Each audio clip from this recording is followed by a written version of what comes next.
আসিলেন নূর নবী হযরত জগতের রহমত হয়ে কুল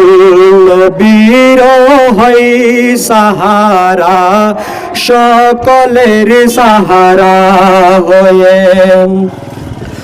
খুদার নূরের নূর যে হযরত আশিতেই সৃষ্টির মাঝে রৌশনে বরিল তামাম আদার গেল দূর হয়ে সকলের সাহারা হয়ে কুল নবীর হই সাহারা সকলের সাহারা হয়ে জগতের রহমত